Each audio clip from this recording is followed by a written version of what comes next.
Gracias a Dios. Muy buenos días, mis hermanos, ¿cómo están? Bienvenidos todos quienes nos visitan. Veo algunos, los corazoncitos nos indican a nosotros que hay visitantes. Sean bienvenidos todos. Esta es su casa cuando deseen visitarnos. Le voy a invitar a que vaya conmigo en la Escritura, en Hechos capítulo 20, versículo 24. Hechos 20, 24. Vamos a ver un tema individual, todavía no dentro de ninguna serie. Vamos a iniciar una serie nueva también los domingos, próximamente a inicios del mes de febrero. Así que esté preparado. Mientras tanto, vamos a ir a la palabra, lo que el Señor tiene para hablarnos en este pasaje bíblico, Hechos capítulo 20, versículo 24. Y el título de la enseñanza es: El que no sirve, no sirve. Ahorita va a entender un poquito más este asunto. Hechos 20, 24. Si ya lo tiene, diga: ya lo tengo. Uy, qué rápido. Dice así: pero de ninguna cosa hago caso. Está hablando el apóstol Pablo a diversos ministros, a diversos ancianos, pastores de la región de Éfeso. Pablo se encuentra en Mileto, se encuentra a punto de partir a uno de sus viajes misioneros, a lo que será su último viaje misionero, y él allí está enseñando a los ancianos. Y dice Pablo: pero de ninguna cosa hago caso, ni estimo preciosa mi vida para mí mismo. Y esto lo decía con todo el sentido. Él iba rumbo a la muerte, prácticamente. Con tal que acabe mi carrera con gozo y el ministerio que recibí del Señor Jesús, para dar testimonio del Evangelio de la gracia de Dios. Y como mencionamos en el título de la enseñanza, el título lo dice todo, ¿verdad? El que no sirve, no sirve. Pero quiero hacer una aclaración. El propósito de esta predicación, de esta enseñanza, no es agredir a nadie, no es manipular a nadie tampoco para que haga algo a lo que no está dispuesto a hacer. Y esto lo vamos a ver en el desarrollo de la enseñanza. El propósito de la enseñanza es afirmar en los hijos de Dios una convicción.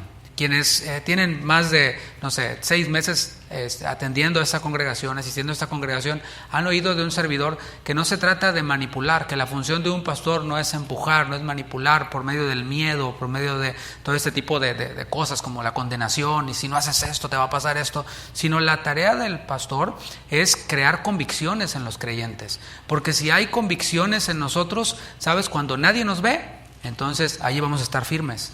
Pero si no hay convicciones, lo que hay es un tratar de agradar al pastor o tratar de quedar bien. Cuando nadie nos ve, pues vamos a hacer lo que nos da la gana, o vamos de pronto a torcer las cosas para que parezcan como que estamos haciendo, pero en realidad no lo estamos haciendo, o no lo vamos a hacer de corazón, desde un corazón arrepentido, desde un corazón nuevo. Entonces, el propósito de esta enseñanza y de todas es afirmar convicciones en los hijos de Dios. ¿Cuál convicción? La convicción de servir a Dios. Ahora, ¿servir cómo? Servir como Cristo lo hizo. También en esta enseñanza vamos a recibir recursos prácticos para comenzar a servir al Señor, particularmente en la iglesia local en donde nos congregamos. Yo predico y enseño a esta iglesia local, pero quizás quienes nos vean o nos escuchen después también van a poder tomar ideas, principios para aplicarlos y empezar a servir en su propia iglesia local. Son muchísimos los pasajes de la Escritura que hablan sobre el servicio. Servir a Dios, servir a los demás. Hay muchos pasajes en la Escritura. Es interesante, si vas conmigo a Éxodo capítulo 7, es interesante que cuando Jehová sacó al pueblo de Israel, que lo sacó de Egipto, el Señor tenía en mente el servicio. Nosotros inmediatamente lo asociamos con liberación. Y sí fueron liberados de la esclavitud de Egipto, pero fueron llevados en la mente de Dios, a servir. Dice Éxodo capítulo 7, versículo 16, está hablando Moisés a Faraón, o más bien Dios le está diciendo a Moisés qué es lo que le va a decir a Faraón. Dice: y dile, Jehová el Dios de los hebreos me ha enviado a ti diciendo: deja ir a mi pueblo. ¿Para qué? Para que me sirva en el desierto. Y he aquí que hasta ahora no has querido oír. Pero te fijas cómo Dios tenía claro y sigue teniendo claro el propósito de Él para con su pueblo, y es que su pueblo le sirva. Desde que sacó a Israel de Egipto, en la mente de Dios ya estaba que su pueblo le sirviera. No era en función de únicamente liberar a su pueblo de la esclavitud, sino era en función de Dios con su propósito y que su pueblo cumpliera con ese propósito, y dentro de este estaba que su pueblo le sirviera. En Éxodo 28, por ejemplo, no tienes que ir, pero habla de cuando el Señor instituye el día de reposo. Esto está ahí en la ley.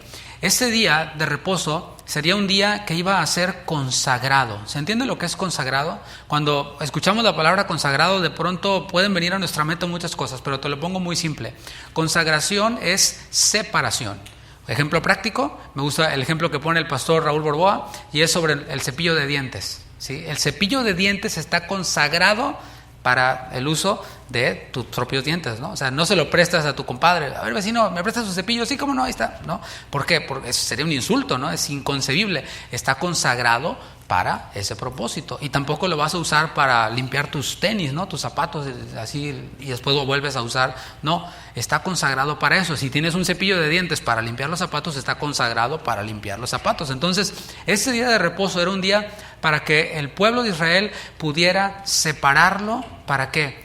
Para Dios, consagrarlo para Dios, un día separado de todo lo demás. Por eso en ese día no se hacían más negocios, en ese día no se trabajaba, porque era un día separado para Dios. Y en Levítico 26:2 nos da un poquito más de luz acerca del día de reposo. Allí en Levítico 26:2, si quieres anotarlo, Levítico 26:2, se nos dice que este día, consagrar este día, el día de reposo, es una muestra de reverencia al santuario de Dios.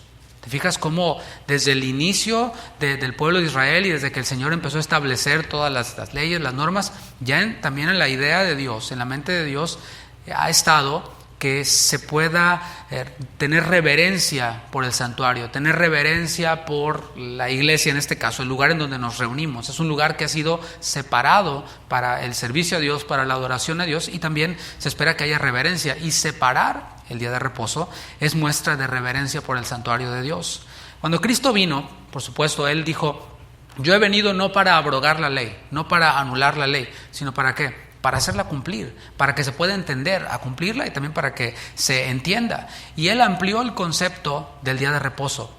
Ahora sí, busca Mateo 12:12, Evangelio según Mateo capítulo 12, versículo 12. Y mientras tú lo buscas, te pongo en contexto. Un día de reposo le trajeron al Señor Jesús a un hombre con una mano seca y le preguntaron, era en realidad para tentarlo, le preguntaron: ¿es lícito sanar en el día de reposo? O sea, aquí está el enfermo, a ver qué vas a hacer, porque si dices que cumples la ley, pues vamos a ver, si lo sanas, estás trabajando, estás quebrantando la ley. Y empezaron ellos a tratar de tentar al Señor, de hacerlo caer, pero sabemos que no iban a tener éxito, ¿no? Ese es el contexto. Mateo 12:12, Jesús les responde y les dice: pues, ¿cuánto más vale un hombre que una oveja? Porque él dijo, si en día de reposo se les cae una ovejita, van y la rescatan, ¿verdad? No se preguntan si hay que ir o no, pues van, la rescatan. Pues es parte de su patrimonio ese animal, ¿no? Entonces dice el Señor: pues, ¿cuánto más vale un hombre que una oveja? Por consiguiente, les enseña el Señor, es lícito que hacer el bien en los días de reposo, o sea, hacerle el bien a un hombre, en este caso, a un hombre que está enfermo. Así que Dios siempre ha tenido en mente que consagremos, ¿sabes?, no solo un día. O sea, está bien que consagremos un día para el Señor. O sea, el domingo, por ejemplo, si es el día que consagramos para el Señor, bueno, pues ese día nos hemos de abstener de hacer otras cosas, ¿no? Y es un día que dedicamos para reunirnos, pero también quizás para convivir con otros hermanos, en donde podemos edificarlos, nos pueden edificar y no andamos a las prisas, a las carreras. Este día lo hemos dedicado para el Señor. Y como decía, es bueno eso, pero desde el principio el Señor siempre ha tenido en mente que consagremos toda nuestra vida para Él, para adorarle a Él, para hacer el bien, para servir a otros, que es de lo que estamos hablando. Y este principio no es solo para esta vida temporal. No sé si ya te diste cuenta que esta vida que vivimos es temporal, es corta, es breve. Y no solo para esta vida temporal, sino para la eternidad.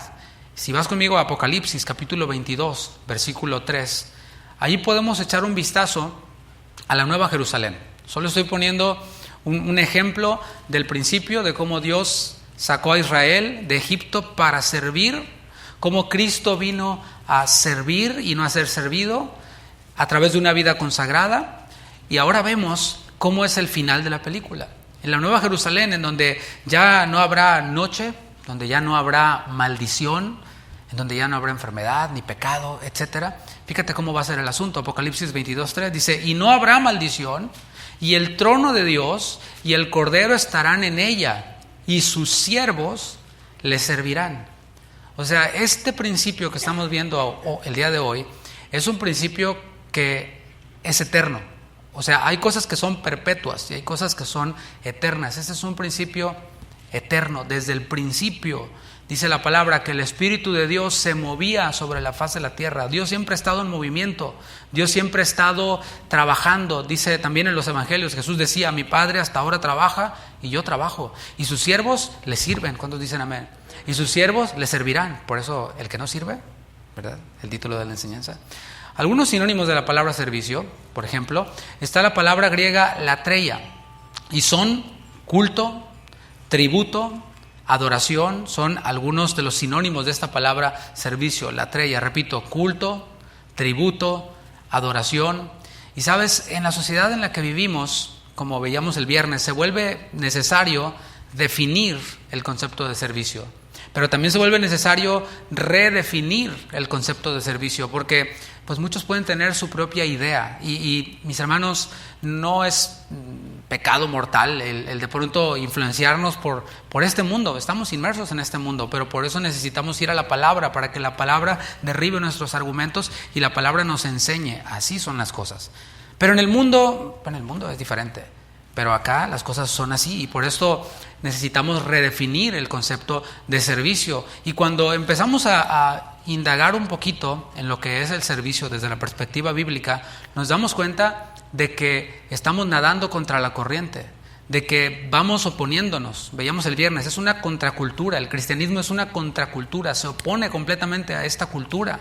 Y particularmente quienes somos ministros o pastores nos damos cuenta de que lo que está aquí choca con lo que está en el mundo y con lo que muchos de quienes vienen, o si no es que todos, a nuestras iglesias, a donde nosotros servimos, pues tienen ya en su mente. Entonces, ese es nuestro trabajo. Nuestro trabajo es un trabajo de edificación. Y los que trabajan en construcción saben que pues, edificar no es irte de vacaciones a Cancún, ¿verdad que no? O sea, edificar, construir, implica ensuciarte, implica de pronto hasta lastimarte a veces, implica trabajar, moverte, esforzarte para poder edificar. Y cuando lo vas a hacer bien, pues todavía se requiere más esfuerzo, ¿no? Y esta es mi convicción. No deberíamos conformarnos y limitar el cristianismo a una reunión de 2 horas, 2 horas y media quizás a la semana, para cantar, para ofrendar, para escuchar un sermón. Esa es mi convicción, yo como pastor de esta congregación. Esa es mi convicción, no deberíamos delimitar el cristianismo a eso. Quizás hay otros pastores quienes, para ellos está bien, bueno, pues es que la gente está muy ocupada y tiene sus cosas que hacer, con 2 horas que vengan a la semana, con eso la hacen. Y mis hermanos, esa no es mi convicción es más bien que no deberíamos delimitar el cristianismo a 2 horas a la semana para cantar, para ofrendar, para escuchar un sermón, aunque así se haga en este país o en cualquier otro país. No es lo que vemos en las Escrituras, no es lo que hemos aprendido de Cristo, como dice Efesios 4:20. El servicio requiere un compromiso, y una iglesia que no tiene esta convicción de que el servicio requiere compromiso y de que es para todos los creyentes, una iglesia que no tiene esa convicción está destinada al fracaso. A lo mejor es un poco fuerte y osado lo que estoy diciendo, pero es lo que yo veo en las Escrituras. Una iglesia que no instruye a sus miembros en la importancia del servicio al Señor está destinada al fracaso, aunque construya un gran auditorio, aunque tenga buena música, aunque tenga un predicador carismático. Desde la perspectiva bíblica es un fracaso. Voy a redefinir o comenzar a redefinir el servicio cristiano, aclarando que no es para ganar la salvación. Servir a Dios, servir a los demás, servir a nuestra iglesia local, no es para ganar la salvación o para ganar el favor de Dios. Es que quiero ser más agradable a Dios a través de lo que yo hago. Mis hermanos, ya somos aceptos en el amado, dice la palabra. Dios no hace excepción de personas, dice la palabra. O sea, el Señor ya lo hizo todo por nosotros, no porque nos lo ganamos, porque fuimos muy buenos, sino porque Él es bueno, porque Él es fiel, porque Él es santo, porque Él es amor. Entonces, ¿qué hacemos nosotros? Es lo que vamos a ver. Pero aclaro, no es para ganar la salvación, no es para recibir favor de Dios. Sigamos el orden que Pablo da en Hechos 20:24, leímos allí. Dice, pero de ninguna cosa hago caso, ni estimo preciosa mi vida para mí mismo, con tal que acabe mi carrera con gozo y el ministerio que recibí del Señor Jesús para dar testimonio del Evangelio de la gracia de Dios. Me voy a detener ahí en la parte donde está, después de para mí mismo, dice, con tal que acabe mi carrera con gozo. Quiero comenzar por este punto. Está hablando de una carrera. ¿Cuál carrera? ¿De qué carrera está hablando el apóstol Pablo? Y si lo tratamos de descifrar a través de la Escritura, que eso es muy importante, cuando vemos algo no debemos de sobrealegorizar el asunto, sino debemos de ir a los pasajes que reflejan esto mismo. ¿Qué otro pasaje en la Escritura habla acerca de una carrera? Y tenemos un versículo clave que es Hebreos 12.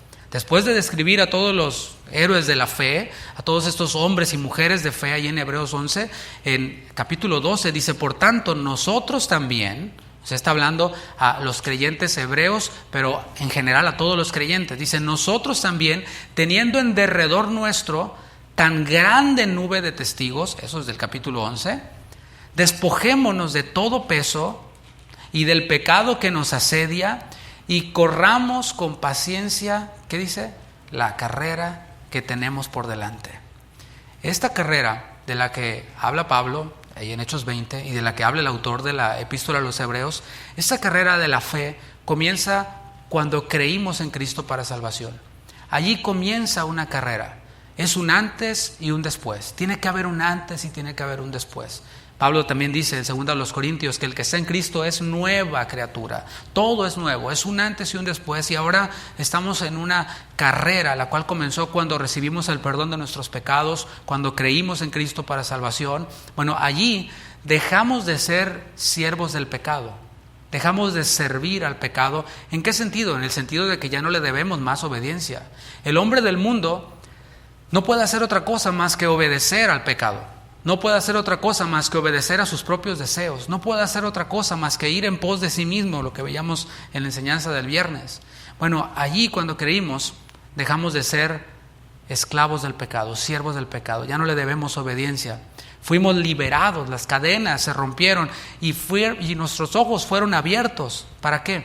Para ponerlos en Jesús. Puestos los ojos en Jesús, el autor y consumador de la fe.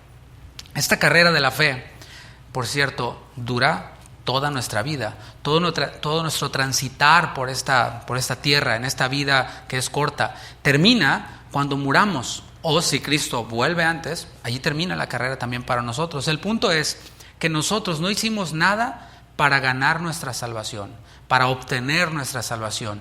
Esta fue por gracia. Cristo ganó nuestra salvación cuando murió en la cruz y resucitó al tercer día.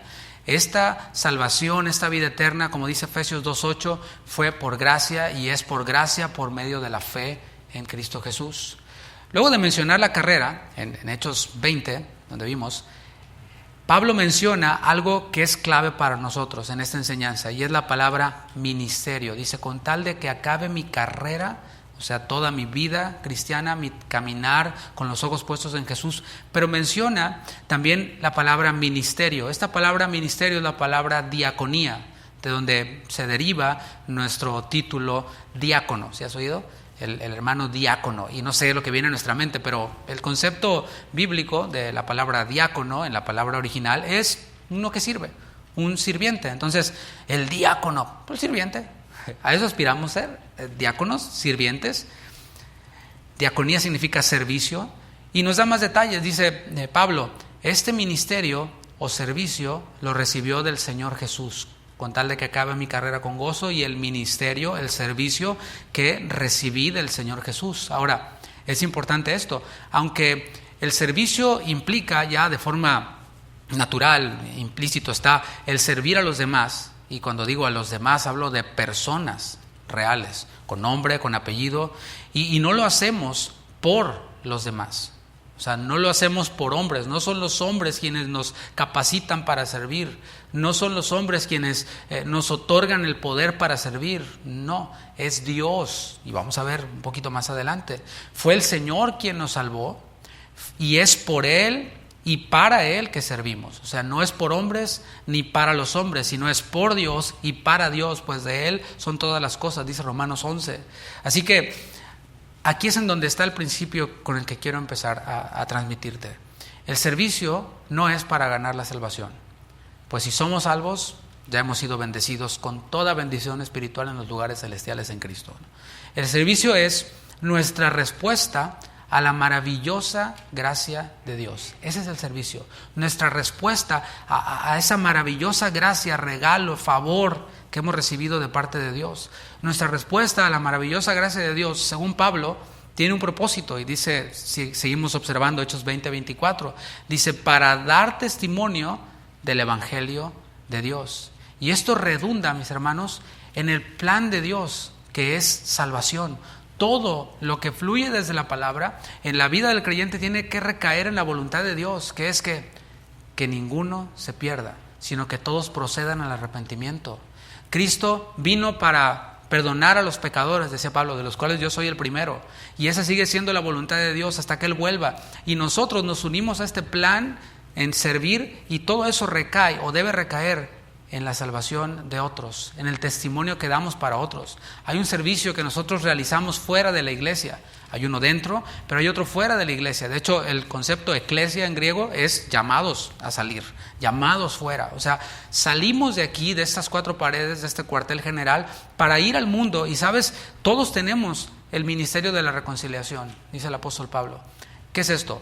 El ministerio de la reconciliación lo describe en pocas palabras, como si Dios rogara por medio de nosotros, a los que no son creyentes, reconcíliense con Dios.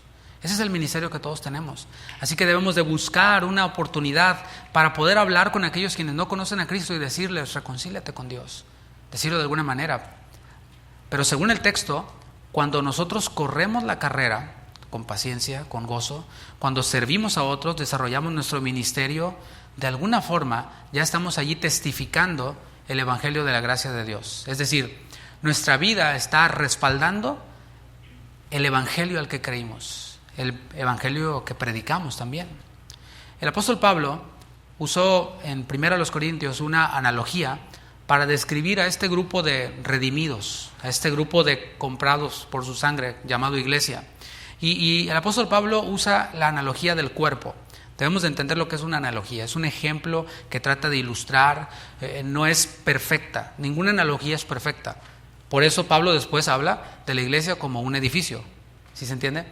Tampoco es perfecta la analogía. Por eso Pablo también habla de la iglesia como algo que se está sembrando, como una plantación, no sé si está bien dicha la palabra, ¿no? Como un terreno en donde se está sembrando, entonces en donde se cosecha. Así que veamos en 1 Corintios 12, solo algunos versículos, para ver cómo está este asunto de la iglesia como cuerpo. 1 Corintios capítulo 12, versículo 12. ¿Hace mucho calor o soy yo? Es que está el fuego acá arriba, hermanos. Es que tantito frío y ya encendemos las calefacciones, pero creo que ya está agradable, ¿no? Bueno, porque no quiero que se nos chamusquen aquí el predicador ni los hermanos. 1 Corintios 12, vamos a ver versículo 12. El apóstol Pablo está hablando aquí de una analogía para describir a los creyentes, los compara con un cuerpo. Dice 1 Corintios 12, porque así como el cuerpo es uno, o sea, ahí está la analogía, ¿no? Ya planteada, y tiene muchos miembros, claro, brazos, dedos, manos, pero todos los miembros del cuerpo, siendo muchos, son un solo cuerpo. O sea, el cuerpo está formado por muchos miembros, un solo cuerpo, muchos miembros. Así también Cristo. Versículo 18. Mas ahora Dios ha colocado los miembros, cada uno de ellos en el cuerpo, como Él quiso. O sea, no como el mismo miembro decidió, llenó una aplicación, no sé, de pronto le escribió una carta al Señor, yo quiero ser hermano, ¿no? El Señor dice como Él quiso, porque si todos fueran un solo miembro, ¿dónde estaría el cuerpo? Es obvio que muchos quieren ser ciertas partes del cuerpo, en esta analogía, ¿no? En la analogía de la iglesia. Hay muchos que quieren ser ciertas cosas porque creen que eso es lo máximo, pero ¿sabes qué es lo máximo? Lo máximo es funcionar en donde el Señor nos quiere. Ahí estamos sacando el máximo potencial del llamado que Dios nos dio, ¿no? Dice, versículo 20, pero ahora son muchos los miembros, pero el cuerpo es uno solo. Versículo 26, de manera que si un miembro padece, todos los miembros se duelen con él. Y si un miembro recibe honra, todos los miembros con él se gozan. 27, Pues vosotros sois el cuerpo de Cristo y miembros cada uno en particular. O sea, extraje algunos versículos dentro de este mismo capítulo para que entendamos el concepto de el cuerpo de Cristo. El cuerpo humano, ¿sí? En el cuerpo humano, cada miembro desarrolla una función. Sí, o sea, no estoy hablando nada complicado, ¿verdad? Cada miembro del cuerpo desarrolla una función y lo hace de forma natural, ¿verdad? Que no, pues no sé, no salen como fuegos artificiales cuando la mano se mueve porque la mano se movió. Pues tiene que mover, o sea, es lo que hace la mano, ¿no? O los pies caminaron, ¡wow! Un aplauso a los pies porque caminaron. No, o sea, es lo que hacen los pies, caminan. Cada miembro en el cuerpo desarrolla una función de forma natural. Y empiezo ahora a adentrarme al centro de la enseñanza. Si hemos sido redimidos, si hemos sido perdonados, si hemos sido salvos y ahora formamos parte de la familia de Dios, formamos parte del cuerpo de Cristo, ¿no crees que deberíamos ocuparnos pensando de qué manera podemos responder a ese llamado, responder o agradecerle al Señor por lo que hizo por nosotros? O sea, yo creo que sí. A ver, repito la pregunta. ¿No crees que deberíamos de ocuparnos pensando de qué manera podemos mostrarle al Señor nuestra gratitud por habernos perdonado? Entonces, ¿por qué no todos sirven? Ay. En un libro que leí hace poco, el autor, que era pastor por cierto, decía que solo el 53% de los miembros de su iglesia estaban involucrados en algún ministerio. Solo el 53%, o sea, la mitad. Si fuera un examen, pues reprobado. O sea, hay 53, está cerquita del 60, pero no, está reprobado. Voy a poner un ejemplo y lo voy a hacer con todo respeto, ya que estamos hablando del cuerpo, ¿no? Existen organismos llamados parásitos. ¿Ya has oído eso? ¿Qué hacen los parásitos? Y la respuesta es nada. El parásito, que puede ser animal o vegetal, se alimenta de otro organismo y lo debilita, pero no lo llega a matar, nomás lo debilita y se alimenta de ahí. Este organismo no aporta nada significativo, solo consume. Ese es el parásito, ya que estamos hablando del cuerpo, ¿no? Y de naturaleza. Y esto, mientras yo meditaba en esto e investigaba un poquito acerca del tema de los parásitos y todo, no voy a decir todo lo que leí, sino solamente el principio general, ¿no? Pero eso me recordaba, un parásito, alguien quien consume nada más, alguien quien no nada más debilita pero no acaba con el otro cuerpo. Me acordaba de alguien a quien conocimos hace tiempo, que causó problemas en la iglesia, problemas serios, una otra exhortación, etcétera. Entonces hablamos con esa persona, los líderes y un servidor, y hablamos con esa persona y le decíamos, ¿qué onda? O sea, necesitas cambiar, necesitas rectificar, necesitas pues, echarle ganas, ¿no? Y esta persona nos respondió, mira, yo aquí voy a venir cuando quiera, porque me gusta cómo cantan. Ok, voy a escuchar las prédicas que tú das y voy a agarrar lo que me gusta y lo que no, pues no. Y le voy a echar mis 20 pesos ahí de ofrenda. Ok. Esta era la oferta que él hacía, ¿no? O sea, ante una exhortación. Y mis hermanos, tuvimos que con toda la pena decirle, si esa es tu idea, pues mejor no vengas, bro. O sea, si lo único que te gustan son las alabanzas, te la pongo fácil. La subimos a YouTube el mismo día y la escuchas. Y te evitas la fatiga, ¿no? Porque no se trata de eso. Ahí está la mentalidad de parásito, de nada más venir y absorber lo que me gusta sin aportar absolutamente nada.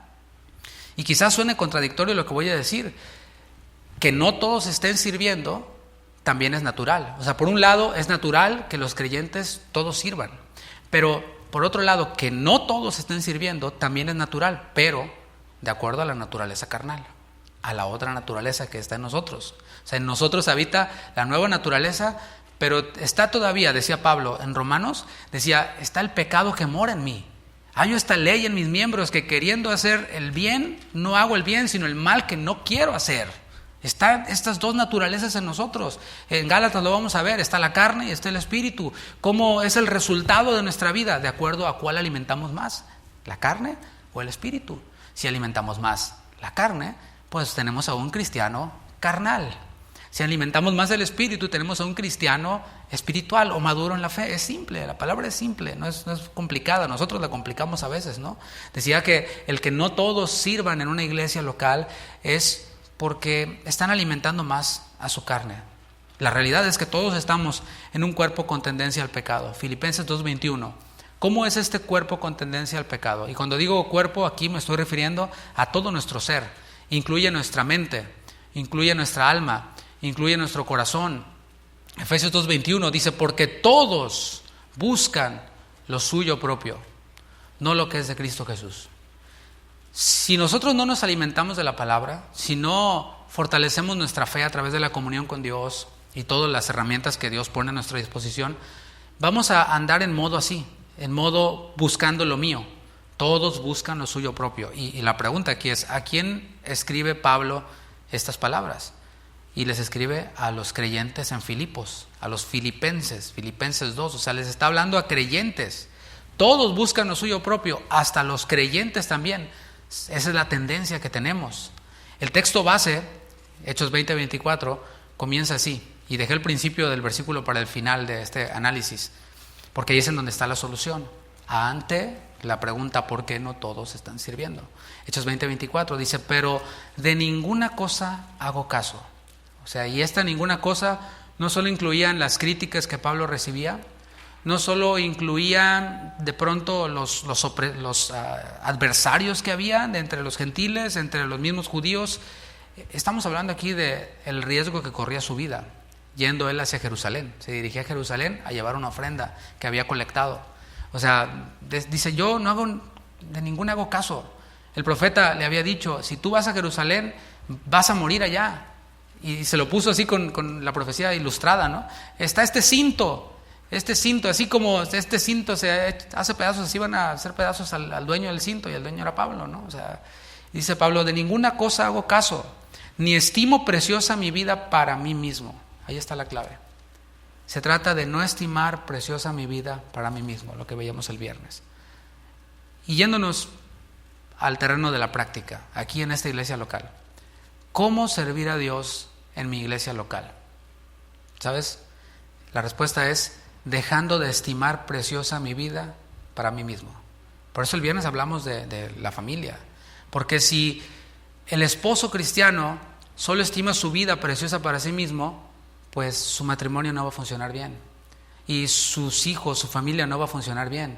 ¿No te parece que sería un grave error darle la oportunidad de que sirva en la iglesia? ¿Qué va a causar? Problemas. Y sabes, es una realidad que entre nosotros los miembros de la iglesia haya conflictos, haya problemas. Entre los que servimos es natural que haya problemas. Sí, porque tenemos todavía esta carne. Porque pensamos en nosotros mismos. ¿Cómo se arreglan los problemas? Dejando de pensar en mí mismo. Ese es el principio. Y esto es, mis hermanos, completamente contracultural. Porque veíamos, es que el amor eterno comienza cuando te amas a ti mismo. No sé cómo decía esta frase, ¿no? De ámate a ti mismo, yo soy todo mi querer, ¿no? Esto es contracultural. Dejando de estimar preciosa mi vida para mí mismo. No suena bien en este tiempo. Es contracultural, pero es totalmente bíblico. Lucas 10:27. Aquel respondiendo dijo, amarás al Señor tu Dios con todo tu corazón y con toda tu alma y con todas tus fuerzas y con toda tu mente, y a tu prójimo como a ti mismo. O sea, ya te amas a ti mismo. No tienes que amarte a ti mismo ni descubrir cuánto eres lo máximo para amarte a ti mismo. Ya te amas, dice la palabra. Pero sabes, así como tú te amas a ti mismo, ese es el punto de partida para amar al Señor con todo tu corazón, toda tu alma, todas tus fuerzas, toda tu mente. Es bíblico, ¿no? Primera de Juan 4:20 dice, si alguno dice, yo amo a Dios y aborrece a su hermano, o sea, no piensa en su hermano como superior a sí mismo, sino piensa en sí mismo, es mentiroso. ¿Qué tal? Lo dice la palabra, ¿eh? No, el pastor nos dijo mentirosos y parásitos. No, lo dice la palabra, es mentiroso. Pues el que no ama a su hermano, a quien ha visto, ¿cómo puede amar a Dios a quien no ha visto? O sea, a otro perro con ese hueso, dice la versión David Guevara 2022. Mateo 16:24. Entonces Jesús dijo a sus discípulos, si alguno quiere venir en pos de mí, niéguese a sí mismo, tome su cruz y sígame, Porque todo el que quiera salvar su vida, la perderá. Y todo el que pierda su vida por causa de mí, la hallará. Porque ¿qué aprovechará el hombre si ganara todo el mundo, énfasis mío, para sí mismo, y perdiera su alma? ¿O qué recompensa dará el hombre por su alma? Nada. Ahora, ya planteamos la realidad. Es bíblico y es natural servir. Esta es la realidad. Planteamos también el problema. No todos están sirviendo. Y ahora hemos visto también la solución. Hay que dejar de darle tan alto precio a nuestra propia vida. Hay que dejar de vivir para nosotros mismos. Esa es la solución. Y ahora vamos a ver cómo llevar a cabo esta solución. Cómo llevarlo al terreno de la práctica. Primero, necesitamos analizar nuestras prioridades y ordenarlas. No nada más ver, ¿no? Pues sí, está mi agenda. Pues sí. ¿Figura Dios ahí en la agenda? No. Uy, qué mala onda. Ok, bueno, entonces, ¿qué hay que hacer al respecto, no? Hay que ordenar nuestras prioridades. Hay que ordenar, organizar nuevamente nuestra agenda y que Dios sea el centro de ella. Nuestra agenda, mis hermanos, refleja nuestras prioridades. Si no tienes una agenda escrita, tienes una serie de actividades durante tu día. Y tu día inicia, ¿cómo? Ok, y analízalo, ¿sí? Si en nuestra agenda no está Dios, ¿a qué me refiero con Dios? Porque hay quienes son tan... Uno tiene que a veces especificar las cosas tanto porque te encuentras con personas que hacen lo que les da la gana. Y tú ves y dices, no tiene sentido lo que está haciendo. Y te piden un consejo, ¿no? Te preguntan, oye, ¿cómo ves esto? Y dices, pues no tiene sentido. O sea, no te estás escuchando todo lo que estás diciendo, que va en contra de la voluntad de Dios. Y le dices, ¿no? Porque te preguntan, bro, estás mal, o hermano, hermana, estás mal lo que estás haciendo. No va por allí la cosa. ¿Y sabes cómo se quitan la responsabilidad? Dicen, estoy orando. Ya, con eso. Ya con eso espiritualizaron su desobediencia, se protegieron de cualquier exhortación y ya uno que no, pues está bien. Nomás que te recuerdo que los musulmanes también oran. Los budistas también oran. Y más a veces que los cristianos, ¿no? Ese es el asunto. Si en nuestra agenda no está Dios, ¿a qué me refiero con no está Dios? Estoy hablando de la palabra. Si no está su palabra, si no está la oración, si no está el discipulado, si no está el hábito de congregarnos, pues hay que ponerlo en la agenda. O sea, te digo, no se trata de condenar a nadie ni de hacer sentir mal a nadie. O sea, si ya te diste cuenta que no está en tu agenda, pues ponlo en tu agenda. Y tal vez estés pensando, ay pastor, pues es que la agenda está llena, es que no hay tiempo. Pues hay que ordenar la agenda. Simple, ¿no? Es bien sencillo. Hay que ordenar esa agenda en la cual no figura Dios. La prioridad, mis hermanos, debe ser Dios. Desde allí, desde Dios, fluye todo lo demás. A la hora de organizar la agenda, nos damos cuenta de que hay que hacer ajustes. Y esto implica recortar cosas, porque no podemos añadirle horas al día. Más bien, hay que recortar ciertas cosas. Y esto, mis hermanos, incluye renunciar a relaciones, o sea, a personas, relaciones que ocupan parte de nuestra agenda y que nos desvían del propósito. Actividades, y quiero aclarar, no estoy hablando de cosas malas, pueden ser cosas válidas. Pablo decía, todo me es lícito, pero no todo me edifica. No todo conviene, no todo edifica. Entonces, esto habla de recortar personas, relaciones, actividades que nos estorban para nuestro objetivo, que es ¿cuál? Servir a Dios, porque el que no sirve. Estamos hablando de algo real. Renunciar a cosas puede implicar un costo alto en algunos casos. O sea, cuando tú ves y dices, ok, si renuncio a esta actividad, híjole, pues voy a perder este ingreso, porque puede ser un ingreso económico. Bueno, yo ya puse el principio, ¿no? De Jesús mismo. Y dijo, el que quiera ganar su vida la perderá, y el que la pierda por causa de mí la hallará. Entonces, Jesús mismo, no yo, Jesús mismo dice, o sea, vale la pena renunciar a esas cosas y esa renuncia implique una pérdida económica para nosotros o que implique, no sé, de pronto la pérdida de una relación. Hay relaciones que de pronto les tenemos cierta nostalgia y apreciamos y todo, pero no nos están edificando, no nos están aportando. Entonces, ¿qué hay que hacer? Pues no te estoy hablando de que vayas y te pelees con la persona, simplemente recortar ese espacio, ese tiempo que le dedicamos a esa relación para dedicárselo a Dios. O sea, no estoy pidiendo nada fuera de lo razonable y bíblico, ¿no? No yo, sino la palabra, por supuesto, ¿no? Por esto, dije en un principio que esto es de convicciones. Si en alguien no hay la convicción de lo que dijo Jesús, simplemente, mis hermanos, por más que yo diga cosas o les meta miedo y no, que esto va a pasar y que va a venir Cristo y te vas a quedar y todo eso, no va a funcionar, no va a funcionar. Y Dios me lo va a demandar a mí, ¿no? No se trata de que, ay, lo dijo el pastor y me da miedo y por un castigo de Dios y una maldición de Dios. No, no. Lucas 14:27 dice, y el que no lleva su cruz y viene en pos de mí, no puede ser mi discípulo. Porque ¿quién de vosotros, queriendo edificar una torre, no se sienta primero y calcula los gastos? Calcular los gastos es lo que estamos haciendo, desde una convicción. A ver si tiene lo que necesita para acabarla. No sea que después que haya puesto el cimiento sin haber organizado bien, y a veces nos aventamos así nada más, ¿no? Y no pueda acabarla, todos los que lo vean comiencen a hacer burla de él. Siguiendo con consejos prácticos para servir al Señor en la iglesia local. Primero, y ese es el principio, hay que ser miembro de una. O sea, no podemos servir en una iglesia de la cual no somos miembros. Y lo digo desde la palabra de Dios, ahorita vamos a ver más. En 1 Corintios 12, que leímos, Pablo estaba escribiendo a la iglesia en Corinto. O sea, a la iglesia universal, a todos los redimidos, todos tenemos acceso a esta carta, pero también a la iglesia en Corinto. La iglesia en Corinto estaba formada por pequeñas iglesias locales, por pequeños grupos que se reunían en casas y después se reunían a una asamblea más numerosa. Ser miembro, mis hermanos, de una iglesia local no es solo asistir, porque a veces pensamos, pues ya fui 3 veces a la iglesia, o 3 años a la iglesia, ya soy miembro, yo creo. Pues sí, pero si no le has dicho al pastor, no le has preguntado al pastor y a los líderes, pues en tus sueños y en tu mente eres miembro de ahí. O sea, sea en esta, o sea, mis hermanos, estamos hablando de expresar el deseo de comprometerse con este grupo específico de creyentes. Expresar el deseo de comprometerte con el pastor y con el liderazgo de esta iglesia o de la iglesia donde el Señor te llame. Te estoy dando ahora consejos, si no es en esta iglesia, en alguna otra iglesia. Hay que expresar el deseo de comprometerse con ese grupo de creyentes, con ese liderazgo, con ese pastorado y decir, el Señor, después de oración por supuesto, me indicó que es aquí. Ese es el lugar, así que expreso la inquietud, expreso el deseo de comprometerme en este lugar. ¿Y esto qué implica?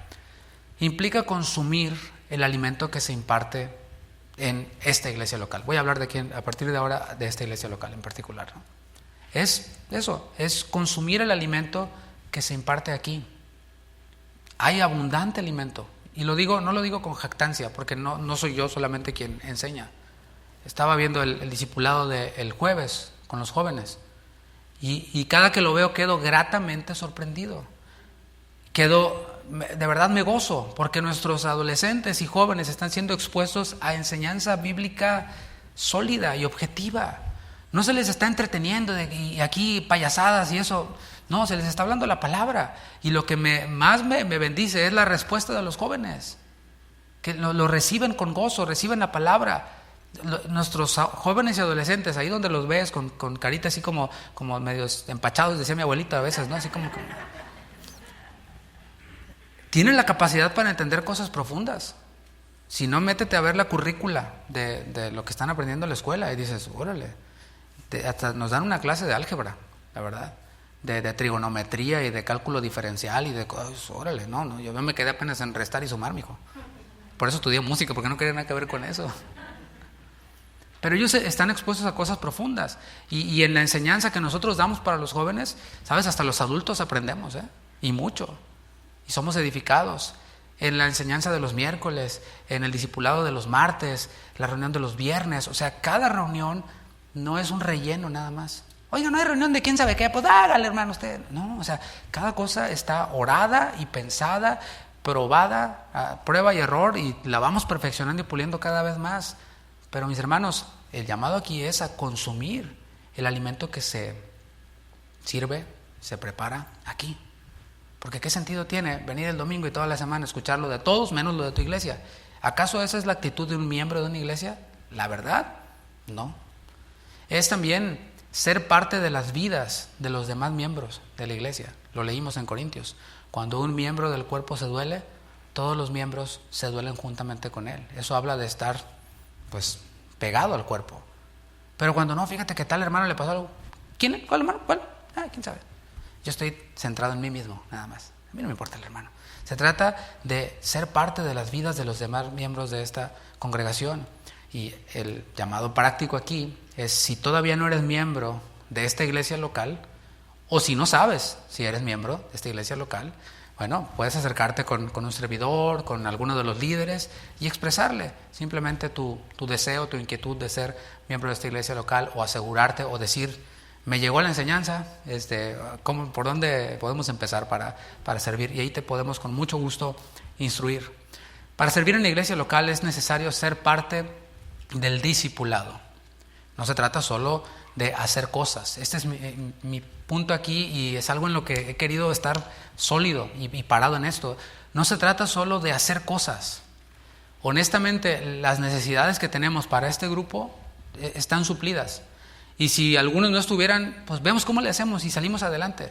Hay quienes están aquí desde que empezamos en el hotel, y la verdad es de que siempre ha habido necesidad, pero siempre el Señor nos ha dado la gracia y las fuerzas para sacar adelante lo que hay que sacar adelante. O sea, esto no es un llamado porque de seguro faltan personas allá con los niños, o de seguro faltan mujeres, siempre hay necesidad. Pero vamos a ver más adelante esto, ¿no? Estoy hablando de que aquí lo importante es el discipulado. No se trata de hacer cosas, sino de ser discípulos. Ahí es en donde está la diferencia. Lo que nos une es la doctrina de Cristo, no una serie de actividades: limpiar, cantar, ujierear. Ya inventé una palabra aquí, ¿no? No se trata solo de eso, se trata de ¿qué? De la doctrina de Cristo. Eso es lo que nos une, la doctrina de Cristo. Hechos 2:42, el nacimiento de la iglesia. Tan pronto viene el Espíritu Santo, desciende y muchos se convierten. Fíjate lo que los unían. Hechos 2:42. Y perseveraban. ¿Se entiende lo que es perseverar? O sea, perseverar no es de una vez allá a las 500. Ahora sí me conecté, luego no me conecté, y luego 2 sí, 3 no. Pues es que usted sabe, pastor. No, sí, yo sé. Que no es tu prioridad. Y perseveraban ¿en qué? ¿En limpiar? No. ¿Perseveraban en qué? ¿En cantar? Pues sí, cantaban, pero fíjate de qué está hablando. En la doctrina de los apóstoles, en la comunión unos con otros, y en el partimiento del pan, y en las oraciones. Si a mí me dijeran, dame un versículo que respalde la iglesia local y cómo se ve, ahí está. Y la prioridad número 1 es que la doctrina de los apóstoles. Así que, práctico aquí, el principio. Si no estás participando en el discipulado de esta iglesia local, lamento decirte que nunca serás llamado para servir, al menos en esta iglesia. Si no estás participando en el discipulado de forma regular, no vas a ser llamado para servir, porque, lo dije hace rato, ¿no? Alguien que no está perseverando en la doctrina puede ser de tropiezo para los demás, ¿no? A quienes sirve. Por eso estamos viendo que para servir hay que reorganizar la agenda. Martes, 7:30 de la noche. Dura como 1:10 a lo mucho. No es un gran esfuerzo. Por Zoom, ahí desde la comodidad de tu casa, puedes tener el suit acá arriba y shorts abajo y chanclas, sin problema. Puedes tener tu té. Nosotros nos tomamos un té ahí mientras que estamos en el discipulado. No es gran esfuerzo. Lo relevante aquí no es manejar o irte de rodillas a no sé dónde, no, es recibir la enseñanza, recibir la palabra de Dios, ¿no? Todos los miembros de esta iglesia, todos, y lo digo sin distinción, todos los miembros de esta iglesia tienen la oportunidad para servir. Nadie puede decir, no, es que ahí no se les da oportunidad para servir. Yo respondo, todos tienen la oportunidad para servir. Y si no lo están haciendo, ¿es por qué? No porque nosotros se los impidamos, no porque nosotros lo obstruyamos, no porque ahí nomás la familia del pastor y el pastor. No es por eso. Es porque si no lo están haciendo es porque pues no han tomado la decisión de hacerlo. Si no estás sirviendo y eres miembro de esta iglesia es porque tú no has tomado la decisión de servir. Parte de este cálculo no es solo la pérdida de cosas materiales. Debe de considerarse también una realidad que no me agrada mucho decir, pero es así. No todo es color de rosa cuando servimos a Dios. Y yo sé que algunos dicen, no, ¿yo para qué voy a servir? No, muchos problemas ahí. No, sí, mucho esfuerzo, mucho trabajo y problemas. La realidad es de que aquellos a quienes servimos puede que no nos lo agradezcan. La mayoría de las veces no lo hacen. Es más, puede que hasta sean hostiles, así con nosotros. Y que tú, si estás, no sé, sirviendo en la puerta, le dices, buenas tardes, hermano, ni te volteen a ver, ¿no? Ya me ha platicado, no creo que no me entero. O de pronto, bueno, no voy a decir más ejemplos ya. Sigamos adelante. Mejor vayamos al ejemplo de Pablo. Segundo los Corintios 12:15, para que veamos cómo Pablo también se enfrentó a esta realidad de que pues no le agradecían lo que hacía. Incluso pues no, eran así como mala onda con él, ¿no? Segunda los Corintios 12:15.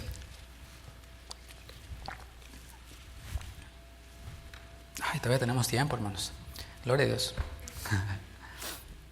Dice, y yo con el mayor placer gastaré lo mío. ¿Te fijas? ¿Quién habla?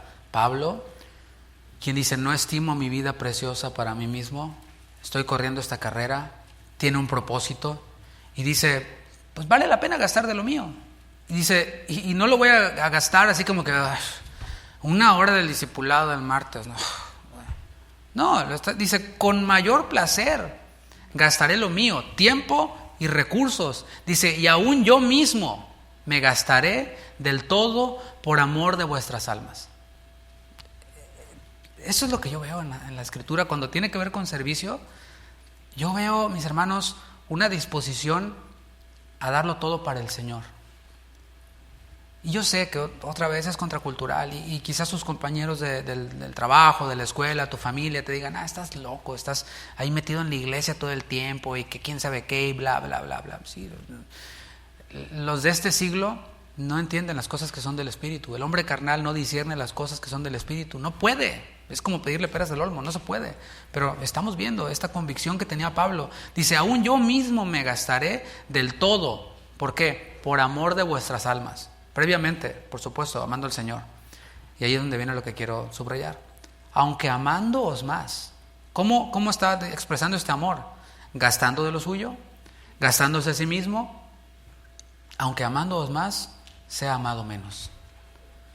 Todos los que servimos a Dios, y más los que servimos pastoreando o liderando grupos de creyentes, debemos de tener esto en la mente. Porque tarde o temprano, cuando llegue el garrotazo de aquellos a quienes amas y sirves, y te llega el garrotazo de ahí, si no está uno bien plantado en esta realidad, uno es derrumbado. Y hay muchas cifras de pastores que están renunciando cada día, cada mes, cada año. Están renunciando al pastorado por diversas situaciones, pero muchas de ellas tienen que ver con esto.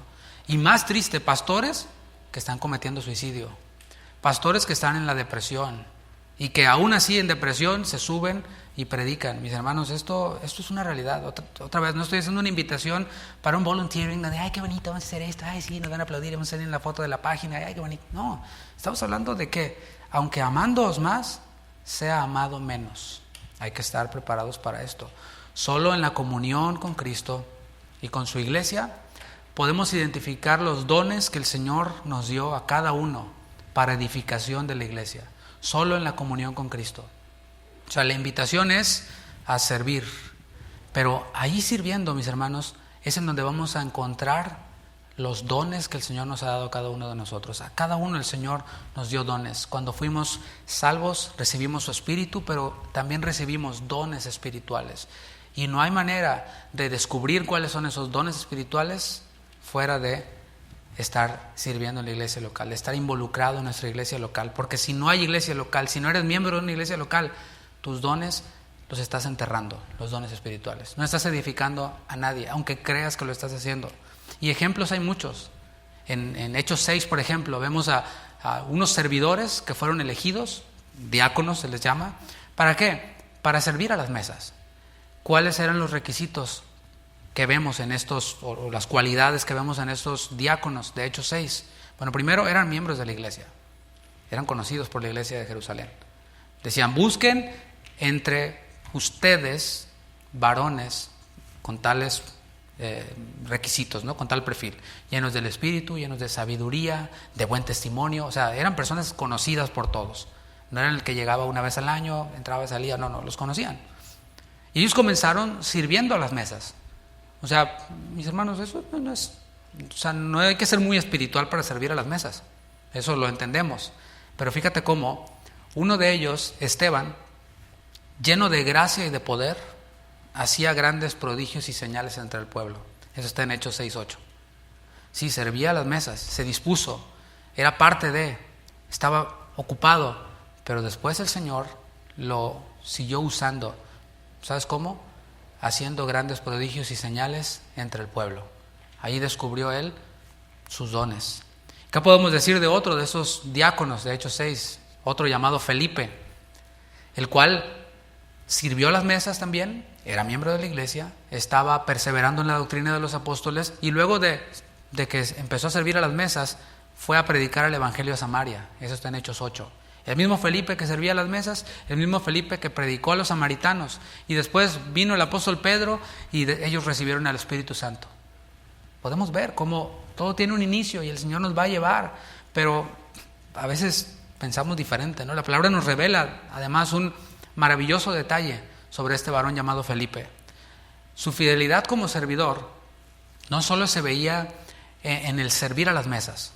¿Cómo servirá a las mesas un varón lleno del Espíritu y lleno de sabiduría? Maravilloso, ¿no? Uno que persevera en la doctrina de los apóstoles. No dejaba la mesa ahí toda, ¿no? Hermano, pues sírveme un poquito más. No, váyale como pueda. No, o sea, estamos hablando de espiritualidad aquí para hacer una tarea simple. Él no solo servía a las mesas, no solo predicó el evangelio en Samaria, estuvo muy padre. Esto se veía también reflejado en su familia. Hechos 21, versículo 8. ¿Cómo era la familia de este varón lleno del Espíritu, lleno de sabiduría? Bueno, su familia era así. Dice Hechos 21, 8. Al otro día, saliendo Pablo y los que con él estábamos, fuimos a Cesarea. Y entrando en casa de Felipe, el evangelista, el diácono evangelista, dice que era uno de los 7, de los diáconos, posamos con él, o sea, nos quedamos ahí en su casa, nos dio hospedaje. Dice el autor, Lucas, el autor de Hechos, dice, tenía 4 hijas doncellas que profetizaban. O sea, tenía 4 hijas que también profetizaban. Claro, vieron a su padre sirviendo las mesas. No sabemos cómo es toda la historia, ¿no? Tampoco quiero hacer toda una telenovela aquí de la vida de Felipe, pero probablemente vieron a su padre sirviendo las mesas. Probablemente vieron a su padre, o seguramente vieron a su padre predicando en Samaria, desarrollando este don evangelístico o de evangelista. ¿Qué crees que hicieron ellas? Pues lo que vieron hacer de su padre. A veces queremos hijos que sirvan a Dios, pero si nunca nos ven hacerlo a nosotros, o sea, es muy, muy difícil, ¿no? De forma automática pensamos que tenemos que saber cuál es nuestro don. ¿Cuál es mi don? Tengo que saberlo para comenzar a funcionar. Y mis hermanos, ¿sabes cuál es la consecuencia de eso? De no pensar bíblicamente, pues nos quedamos pasivos, nos quedamos cómodos. No, pues que todavía no sé cuál es mi don, por eso todavía no empiezo. Nunca arrancó el hermanito porque se quedó esperando. Pero estamos viendo cómo el Señor no es que nos revela así de forma mística, no. Cuando nosotros estamos ocupados, sirviendo en lo que el Señor nos ponga a hacer, cosas que quizás no sean muy complicadas, ahí el Señor nos va a mostrar. Podemos ver que es parte de este proceso que surge desde convicciones y decisiones. Ahora, cuando identifiques tus dones, porque quizás ahora usted escuchando y diga, no, pues yo ya soy miembro de la iglesia, yo ya estoy sirviendo, pero todavía no descubro cuál es el don que el Señor tiene para mí, o quizás ya lo descubrí. Bueno, si ya lo identificaste, la invitación que nos hace el Señor es usar ese don para su gloria. ¿Qué significa eso? Es usarlo para edificación del cuerpo de Cristo. No para mi gloria, sino para la gloria de Dios. No para mi edificación, sino para la edificación del cuerpo de Cristo. Dice 1 Corintios 14, 26. ¿Qué hay pues, hermanos? Cuando os reunís, cada uno de vosotros tiene salmo, tiene doctrina, tiene lengua, tiene revelación, tiene interpretación. Y ahí nos da algunas listas, ¿no? O algunos elementos que se pueden considerar como dones. Dice Pablo, hágase todo para edificación. O sea, ¿te fijas cómo la carrera pues implica muchas cosas? Muchos creyentes nunca llegan a descubrir esto. ¿Por qué? Porque pues tienen esta mentalidad de nomás consumir, nada más de recibir y no de dar. Tienen esta idea pues del mundo, ¿no? En donde, bueno, la iglesia es un lugar al que voy el domingo. Igual a, pues no sé, de pronto ir a Main Event o ir a, no sé, a La Pulga, pues un lugar nada más, a donde voy y cumplo. Es una actividad que hago a veces cuando hay tiempo, cuando tengo algo lindo que ponerme. Estoy predicando este mensaje, mis hermanos, y lo he enseñado de diversas formas. O sea, quizás no, este mensaje ya se le he oído al pastor. O sea, está diciendo cosas que quizás no todo el mensaje en el mismo orden, pero ya le he oído esto decir al pastor. ¿Qué crees? Yo no pretendo inventar la rueda. No, o sea, voy a seguir haciendo esto, voy a seguir predicando estos mensajes. Y mientras que terminaba el año, es un año, los fines de año son para un servidor especiales porque empezamos a orar acerca de qué es lo que el Señor quiere para el próximo año, qué se queda, qué cambia, y pues vamos cada vez siendo más sensibles, creo yo, a lo que el Señor tiene. Y cuando yo oraba al Señor acerca del tema de los servidores en la iglesia, el equipo de servidores en nuestra iglesia, el Señor me estaba indicando, me estaba mostrando de que hacemos una reunión el principio de año con todos los servidores, es por lo general un sábado. Pero esta vez el Señor me la está cambiando y me dijo, ¿para qué vamos a hablarles a los servidores que ya están sirviendo principios como estos? O sea, hay que recordarlos, está bien que los oigan, pero esos tienen que oírlos toda la iglesia. Tienen que oírlos y este mensaje tiene que oírlo todos quienes asisten. Por esto se hace en un domingo, por eso lo estoy haciendo en un domingo. Porque muchos ya lo han oído, pero hay otros quienes vienen solo los domingos y que no habían oído esto. Y lo voy a decir en la segunda reunión también, o sea, para que no sienta como que nomás me cayó la pedrada a mí, no, también se va a repartir el rato, ¿no?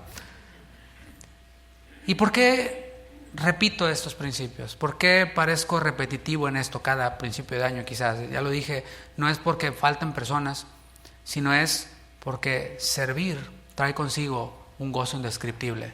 Es porque deseo compartir contigo este gozo que experimento yo. A veces decimos, no, pues claro, él es el pastor. Sí, pero ¿sabes que tú también puedes disfrutar de este gozo que es servir a Dios? ¿Sabes que tú también puedes experimentar este gozo de funcionar en los dones que el Señor te ha dado, edificando el cuerpo de Cristo? Es un gozo indescriptible, hermanos, que no te lo puede dar escalar en una carrera. Y no estoy diciendo que esté mal, no sé, ser gerente o lo que sea. No. Pero mis hermanos, no hay gozo mayor que este. Aunque hay sus partes negativas, aunque amando más, he amado menos, aunque hay muchas cosas, pero es un gozo indescriptible cuando uno medita y dice, ¿cómo es posible que el Dios que no necesita absolutamente nada, ¿estamos de acuerdo en eso?, me haya llamado a mí? Decía Pablo, siendo el más pequeño, fui perseguidor de la iglesia, decía Pablo, y cada uno tenemos nuestro background, ¿no? Hay una canción que dice, siendo un vil pecador, así. Hay otra que dice una llaga podrida, ¿no? Bueno, ya no me quiero poner muy regional mexicano. El punto es que, siendo yo nada, el Señor me llame a mí a unirme a su plan, que de todas maneras se va a hacer. O sea, cuando piensas en eso dices, wow, si realmente lo meditas así, ¿no? Y la Biblia llama a esto plenitud de gozo. Y es que funcionar en el propósito de Dios glorifica a Dios y produce en nosotros una sensación de satisfacción, de gozo que ninguna otra cosa en el mundo ofrece. Lo que todo el mundo busca en diversas cosas, lo encontramos nosotros en hacer la voluntad de Dios, en glorificar a Dios, en imitar a su Hijo, sirviendo. La palabra dice en Hechos 20:35, más bienaventurado es dar que recibir. ¿Qué es bienaventuranza? Es felicidad. Es más feliz el que da que el que recibe. ¿Por qué estás todo amargado? ¿Por qué estás todo deprimido? Porque nada más estás pensando en recibir y no recibes. Pero la palabra en Hechos 20:35 nos da la respuesta y dice, ¿quieres ser feliz? ¿Quieres ser pleno? ¿Quieres estar lleno de gozo? ¿Quieres aplastar la depresión, la amargura? Da. Comienza a dar. Y no estamos pidiendo ofrenda, ¿no? Más bienaventurado es dar que recibir. Ahora vamos de nuevo al versículo base para ir concluyendo. Solo para reforzar esto de que servir trae a nosotros gozo, plenitud de gozo. Dice, pero de ninguna cosa hago caso. Hechos 20:24. Ni estimo preciosa mi vida para mí mismo, con tal que acabe mi carrera, ¿cómo? Con gozo. La carrera empieza con gozo, el gozo de la salvación. Se corre con gozo, porque al ver a Jesús trae gozo a mi vida. trae ánimo, aliento a mi vida. Y cuando le estoy pasando mal, veo a Jesús y veo a Jesús en la cruz y digo, no, pues yo no estoy sufriendo nada. ¿No te ha pasado? ¡Ay, me está yendo re mal! Pon tus ojos en Cristo y lo vas a ver llevando la cruz. Y lo vas a ver siendo escupido, lo vas a ver siendo vituperado, lo vas a ver siendo latigado, lo vas a ver siendo molido por nuestros pecados. Y vamos a decir, no, olvídalo de mi sufrimiento. No se parece en nada, no tiene nada que ver con lo que Cristo sufrió. Y trae gozo y trae aliento a nuestras vidas. Pero nuestra carrera también termina con gozo. ¿Por qué? Porque tenemos la esperanza de que recibiremos recompensa del Señor. Esto es de lo que estamos hablando. O sea, estamos fuera de lo que el mundo puede entender. Vale la pena renunciar a lo que sea para recibir la recompensa eterna, que nos la va a dar el Señor mismo. ¿Has pensado en eso? Bien, buen siervo y fiel, sobre poco fuiste fiel, renunciaste ya, pero era mucho, sí, pero en ese mundito. Sobre poco fuiste fiel, sobre mucho te pondré, entra en el gozo de tu Señor. El Señor mismo diciéndonos esas palabras. No sé, yo me emociona esto, no sé si tú te emocionas, yo me emociono. El Señor nos dará esta recompensa, esta corona, esta corona que arrojaremos delante de Él cuando estemos sirviéndole a Él en la eternidad. Para concluir, mi hermano, si ya estás comprometido con el Señor, puedes hacerlo todavía más. O sea, nunca es demasiado. Mi pastor dice, no me imagino llegando delante del Señor y diciéndome, esas son palabras de mi pastor, no se las quiero piratear, se las paso a costo. Dice él, Chuy Olivares, se dice, no me imagino el Señor diciéndome a mí, Chuy Olivares, ¿te pasaste? ¿Oraste demasiado? ¿Serviste demasiado? ¿Leíste la Biblia? ¡Qué exagerado! ¿Verdad que no? ¿Adoraste demasiado? Fíjate todas las palabras fíjate cuántas horas hay registradas aquí de alabanza, de adoración. No, es mucho, Chuy, te pasaste. ¿Verdad que no? Nunca es demasiado el poder comprometernos con el Señor. Nunca es demasiado el dar nuestra vida para el Señor. Y si no te has comprometido, hoy has recibido argumentos y herramientas prácticas para comenzar a hacerlo.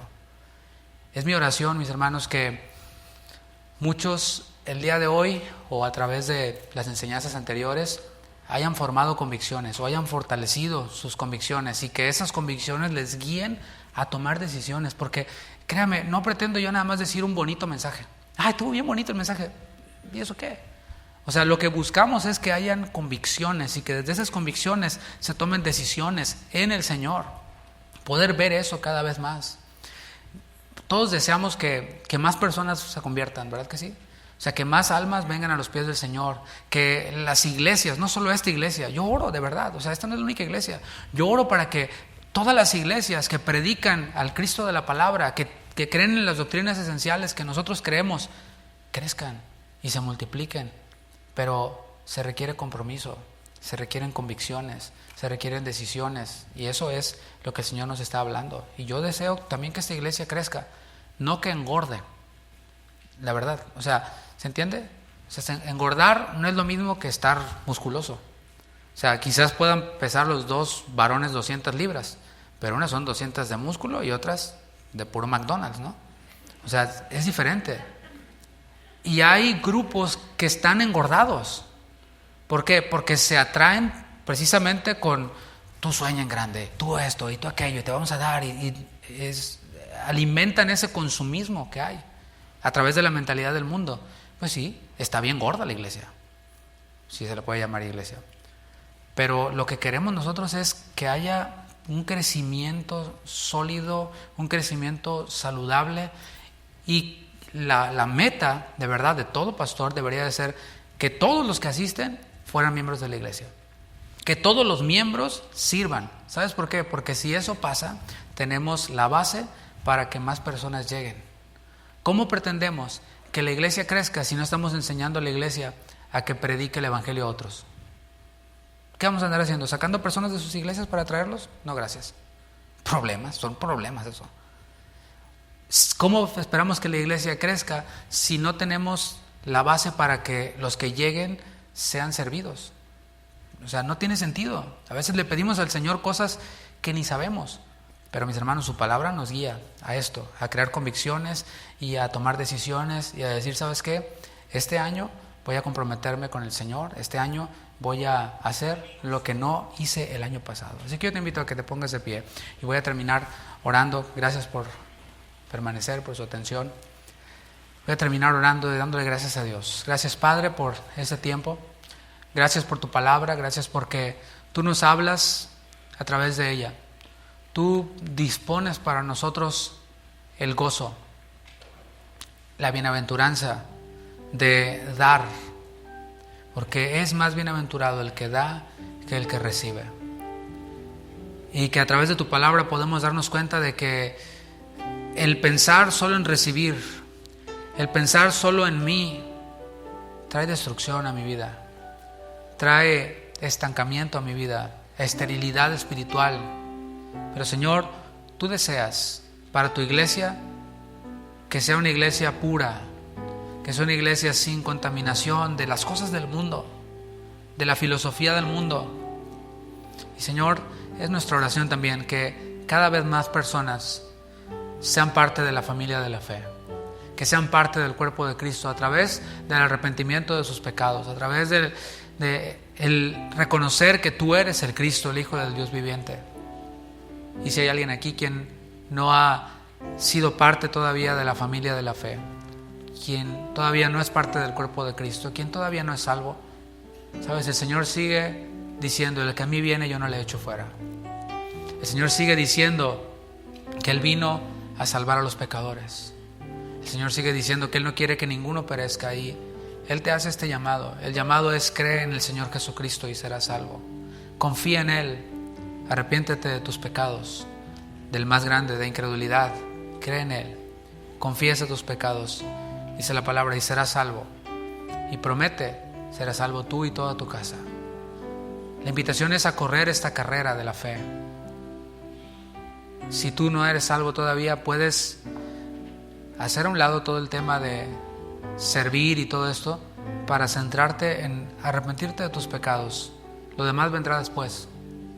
Lo demás vendrá en su tiempo y fluirá desde esa nueva naturaleza de perdonado. Señor, yo oro también por aquellos quienes desean consagrarse más a ti este año, aquellos quienes se han dado cuenta de que somos peregrinos y somos extranjeros en esta tierra, de que todo lo que podamos adquirir y conseguir y lograr en esta tierra, aquí se va a quedar. El apóstol Pedro dijo que todo será quemado. Aquellos quienes creen esto y desean consagrarse más, servirte, dando fruto, mucho fruto y más fruto, que tú, Señor, sigas trayendo a sus vidas sabiduría, porque siempre podemos mejorar más en nuestra vida espiritual, en nuestra vida práctica, como veíamos el viernes. Gracias, Señor, por este tiempo. Gracias por tu palabra. Gracias por cada alma aquí, por cada hermano aquí, por cada visitante, por cada amigo, por cada persona que esté aquí, Señor. Te agradecemos porque estaba en tu plan y en tu voluntad que hoy estuvieran aquí. Te pido que les bendigas y que, Señor, sigas haciendo resplandecer su rostro, tu rostro sobre ellos. Gracias, Padre, en el nombre de Jesús. Amén. Amén. Mis hermanos, que el Señor les bendiga. Que tengan un feliz domingo.